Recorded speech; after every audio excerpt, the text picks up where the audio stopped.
everyone, and welcome back to Daily English Hideout, where real English becomes part of your daily life. I'm Alicia. And I'm Travis. It's great to have you with us today. Maybe you're having breakfast, maybe you're driving to work, maybe you're relaxing at home. Wherever you are, thank you for spending some time with us.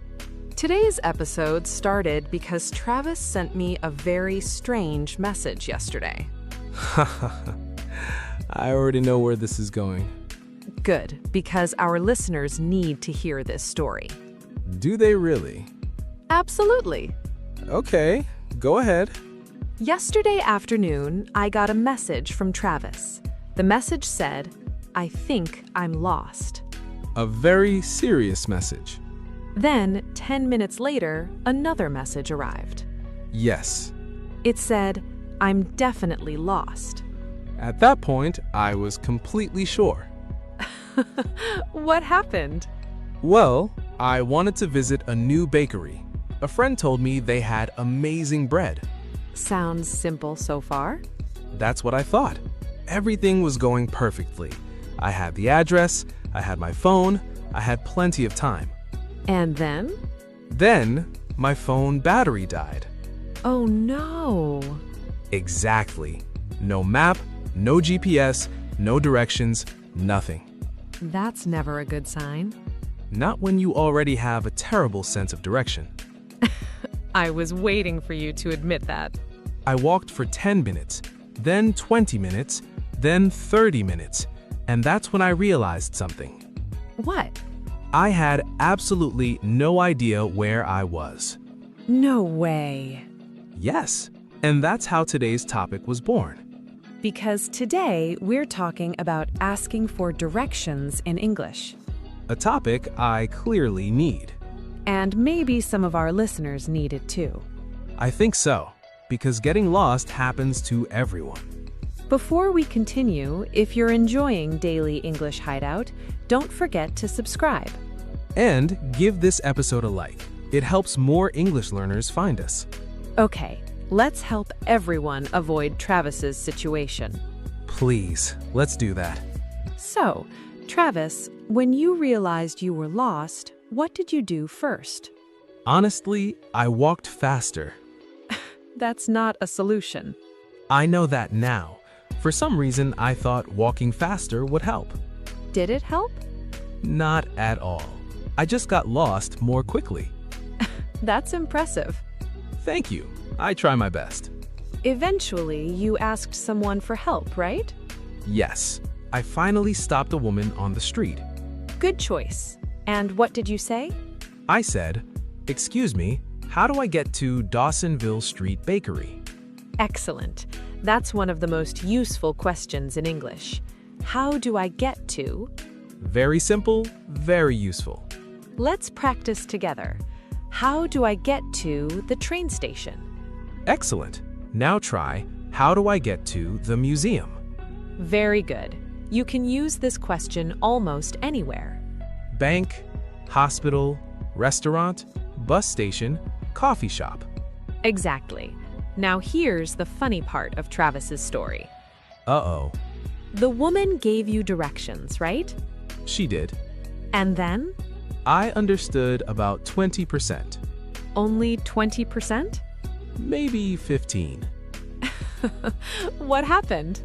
My brain stopped working for a few seconds. That happens sometimes. What did she say? She said, "Go straight, turn left, go past the supermarket, cross the street, turn right at the traffic light, then continue for 2 blocks." That sounds like normal directions. Maybe for you. For me, it sounded like a puzzle. Let's slow it down for our listeners. Go straight. That means continue forward. Don't turn, just keep moving. Go straight. Very common. Turn left. Move to the left side. Turn right. Move to the right side. Simple. Short. Useful. I hear these phrases all the time. Me too. Actually, something interesting happened after that. What happened? I followed her directions for about 5 minutes. And? I ended up at a pet store. A pet store? Yes, not a bakery. How? Because I forgot half the directions. Of course you did. I remembered turn right. I remembered go straight, but I forgot everything else. This is why it's okay to ask people to repeat directions. That's an important lesson. If you don't understand, you can say, "Sorry, could you repeat that?" Let's say it together. Sorry, could you repeat that? Very good. Another useful phrase is, "Could you say that more slowly, please?" I love that phrase. Why? Because people speak very fast sometimes. That's true, especially when they're giving directions. Exactly. And most people are happy to repeat themselves. Absolutely. Now, listeners, imagine this situation. You're visiting a new city. You need to find the train station. What would you say? You could say, "Excuse me, how do I get to the train station?" Excellent. Simple English works. That's something learners often forget. Yes, you don't need complicated sentences. Simple English is powerful English. Very true. Actually, your story reminds me of something that happened to me. Really? A few years ago, I visited a city I'd never been to before. Everything looked the same. Tall buildings, busy streets, lots of people. That sounds confusing already. It was. At first, everything was fine. I visited some shops, I took pictures, I bought a coffee. Sounds like a nice day. It was, until I tried to return to my hotel. Uh-oh. That's when I realized I had no idea where my hotel was. No way. Yes, I thought, no problem. Then 10 minutes passed, then 20 minutes passed, then 30 minutes passed. Were you worried? A little, then a little more, then a lot. I would be nervous. I was nervous. Finally, I asked a woman for directions. What did she say? She asked for the hotel name. I told her. Then she smiled. That's a good sign. She pointed behind me. No. Yes, my hotel was one street away. You were lost right next to your hotel. Exactly. I love that story. I don't. Our listeners probably do. Probably. Okay, let's learn a few more useful direction phrases. Good idea. Imagine someone says, "The bank is next to the supermarket." What does that mean? It means the bank is beside the supermarket. Very close. Exactly. Next to, beside, very close. What about the pharmacy is across from the park? Across from means on the opposite side. You usually need to cross the street. Very useful phrase. Another one is go past. I hear that one all the time. If someone says, go past the restaurant, it means continue walking. Don't stop there, keep going. Go past the restaurant, then turn left. Perfect. Now let's do a quick speaking practice. Listen, repeat, and speak out loud. Go straight. Turn left. Turn right. Go past the bank. It's next to the supermarket.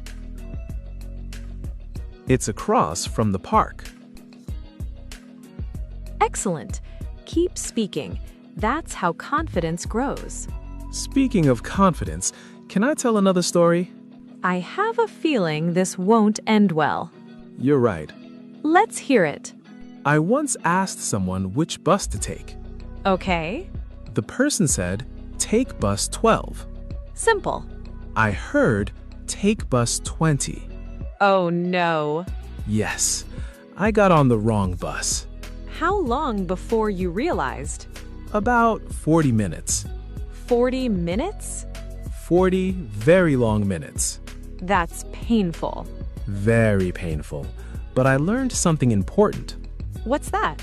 If you don't understand, ask again. Excellent advice. Never pretend you understand.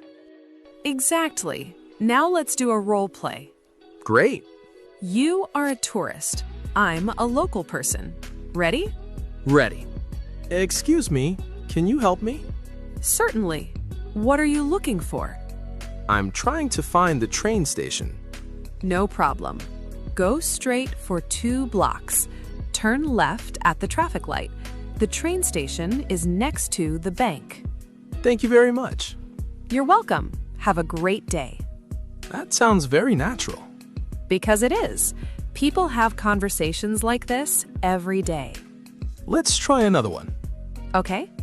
Excuse me, could you tell me the way to the museum? Certainly. Go straight ahead.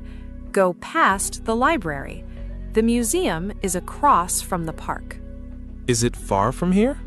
No, it's only 5 minutes away. Perfect. Thank you. You're welcome. Notice something, listeners. What? The directions were short and simple.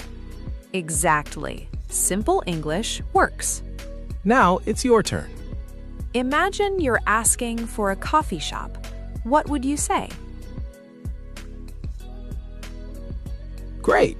Maybe you said, "Excuse me, how do I get to the coffee shop?" Excellent. Now imagine someone gives you directions too quickly. What can you say? You can say, "Sorry, could you repeat that?"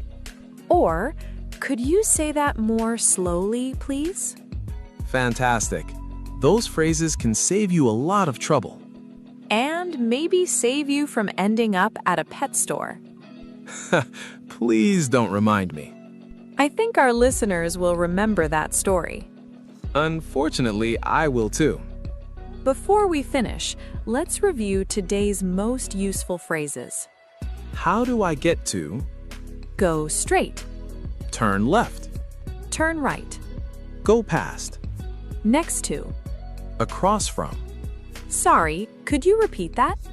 Could you say that more slowly, please? Excellent. These phrases are useful almost everywhere.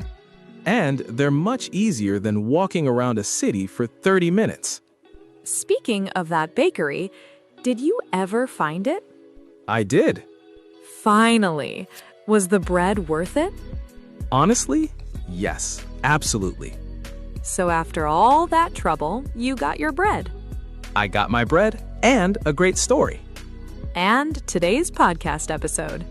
Exactly. Well, Travis, I think we finally found our destination.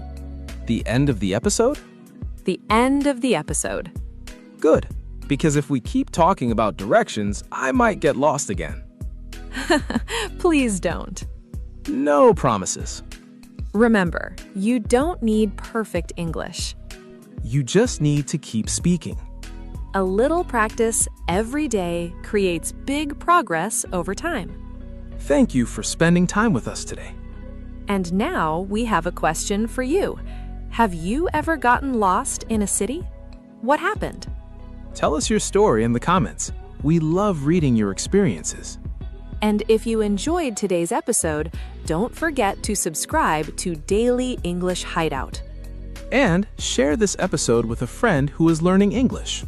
Thank you for listening to Daily English Hideout, where real English becomes part of your daily life. Keep practicing, keep speaking, and keep learning English every day. We'll see you in the next episode. Bye, everyone. Bye-bye.